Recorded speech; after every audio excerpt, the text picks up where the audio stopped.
Picture yourself falling toward a black hole. At first, nothing seems wrong. You're weightless, drifting in free fall, the darkness below looking no different than the darkness of deep space around you. Then something strange begins. Your feet start accelerating faster than your head. The difference is subtle at first, a gentle pulling sensation through your legs. Then it becomes uncomfortable, then painful. Your spine stretches, your body elongates. In the final seconds, you're pulled into a stream of atoms kilometers long, spiraling into oblivion. Here's what's strange. Nothing touched you. Nothing collided with you. You were simply falling. So what exactly tore you apart? The answer is one of the most elegant and terrifying ideas in physics. Gravity follows an inverse square law. Twice the distance means 1/4 the force. That relationship is familiar, but its consequence is not. Across any object with physical extent, your body, a moon, a star, different parts sit at different distances from the gravitational source. That means different parts feel different forces, and that difference is called a tidal force. It stretches you along the line connecting you to the mass and compresses you perpendicular to it, like squeezing a rubber ball until it becomes an egg. Near Earth, this force is barely noticeable, just enough to raise ocean tides. Near a black hole, it's lethal. Near Jupiter, it heats moons from the inside. One principle, gravity's gradient across extended objects, explains all of it. Everything that follows comes from this single idea. The term spaghettification was popularized by Stephen Hawking in his landmark book A Brief History of Time. The word sounds almost whimsical, like something from a cartoon. The reality is nightmare fuel. Here's how the physics works. As you fall toward a black hole, every meter closer increases the gravitational pull significantly. Your feet, being closer to the singularity than your head, accelerate faster. This acceleration difference creates what's essentially a stretching force along your body's length.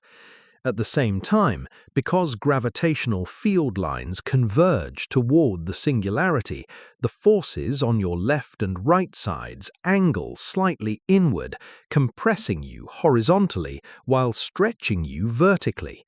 You're squeezed into a narrowing column while being stretched into a lengthening thread.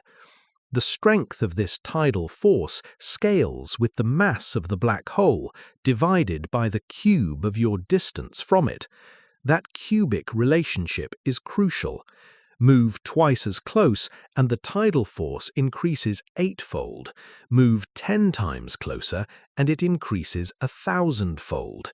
The gradient steepens terrifyingly fast. Now here's where intuition fails completely.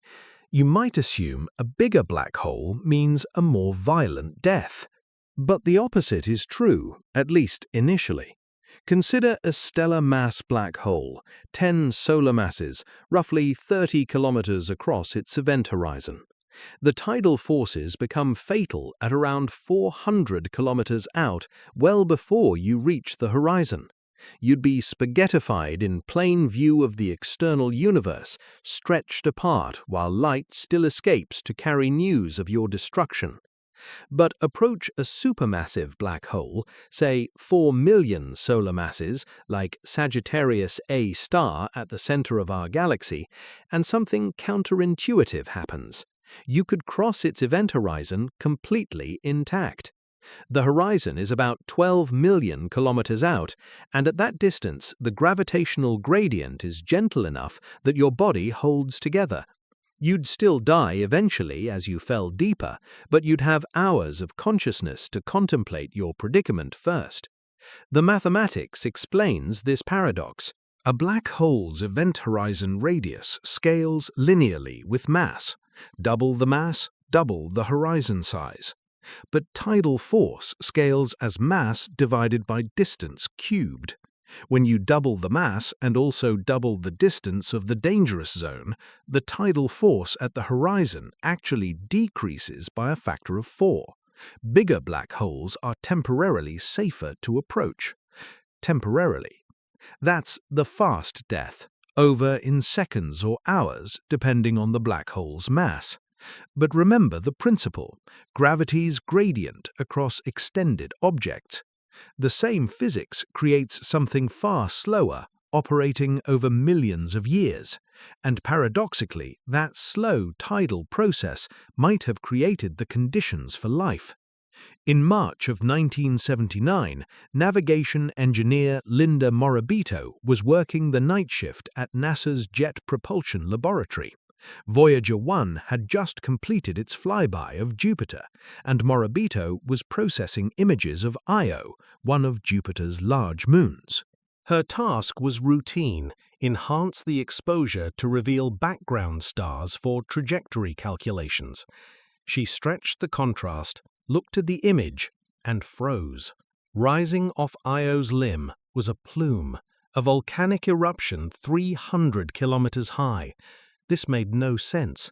Io was supposed to be a frozen, cratered world, geologically dead for billions of years.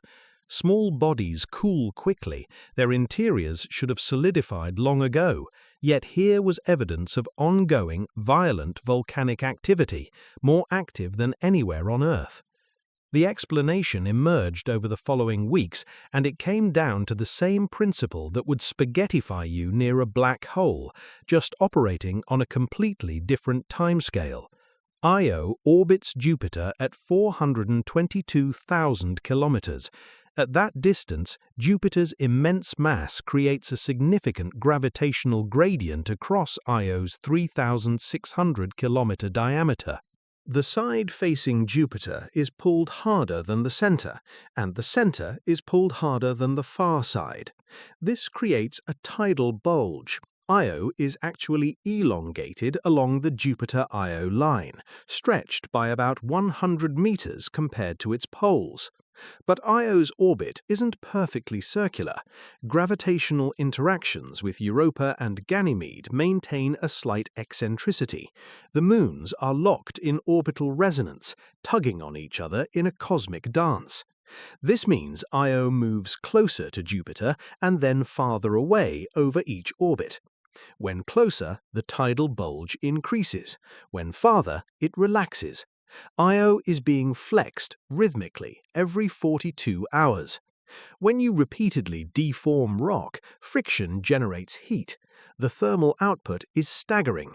Io radiates about 100 trillion watts, more than twice what Earth produces internally. Its interior is partially molten, heated not by radioactive decay, but by tidal flexing.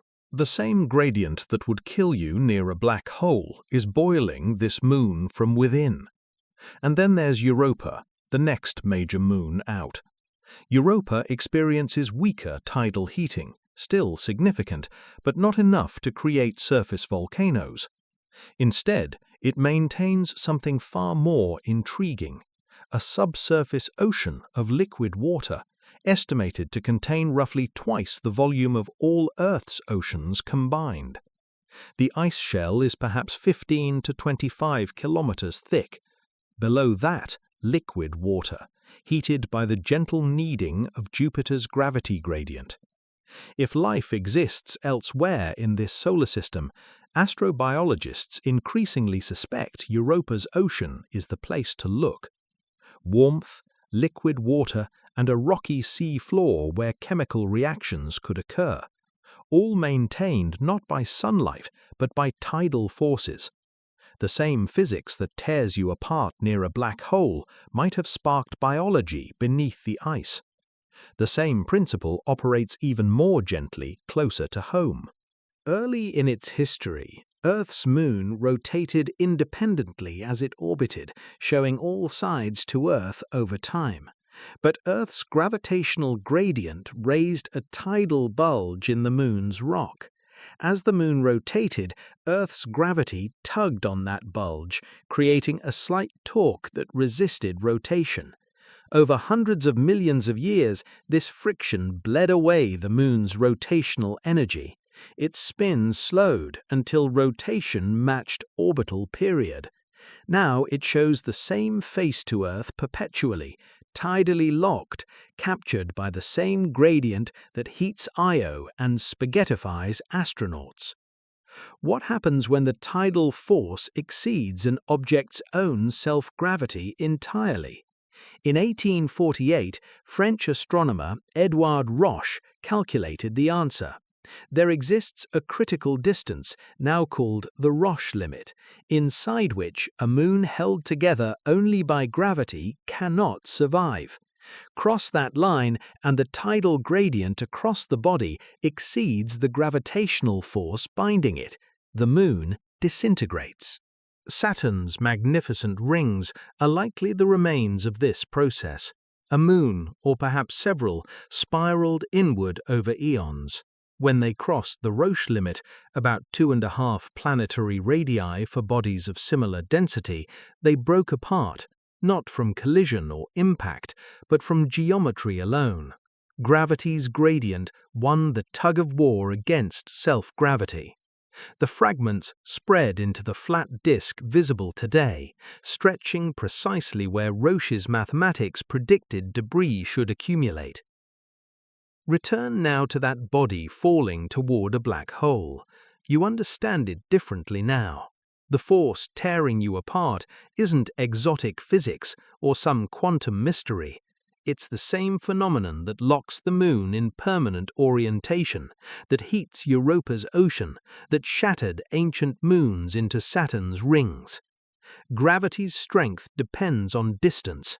Across anything with size, this creates a gradient, and gradients, given enough intensity, stretch and deform and ultimately destroy. Near a stellar mass black hole, the gradient becomes lethal in seconds. Near a supermassive black hole, you might survive for hours before the stretching begins in earnest. Near Jupiter, the gradient flexes moons over orbital timescales, turning rock into volcanic calderas and ice into hidden oceans. Near Earth, the moon raises tides, and Earth returns the favor, gradually grinding the moon's rotation to a synchronized halt. One equation, tidal force proportional to mass divided by distance cubed, generates all of it. Instant death, volcanic apocalypse, subsurface oceans where life might swim, locked planetary rotation, shattered moons becoming rings. The universe doesn't maintain separate rules for separate outcomes.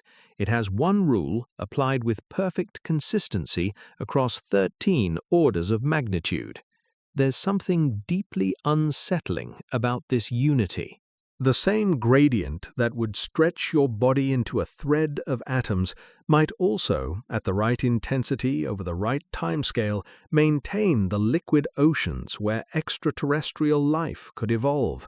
Physics draws no distinction between violence and creation. The outcome depends entirely on intensity and time. The forces that would kill you near a black hole are operating on your body right now from the moon and sun. You're being stretched imperceptibly by the same physics that spaghettifies. The gradient is always there. Somewhere beneath Europa's ice, in absolute darkness, water warmed by gravity's gradient might harbor something swimming. That same gradient closer to a black hole would end your existence in microseconds. One principle operating everywhere, always, stretching everything with size, creating and destroying with perfect indifference. If you enjoyed this, subscribe for more.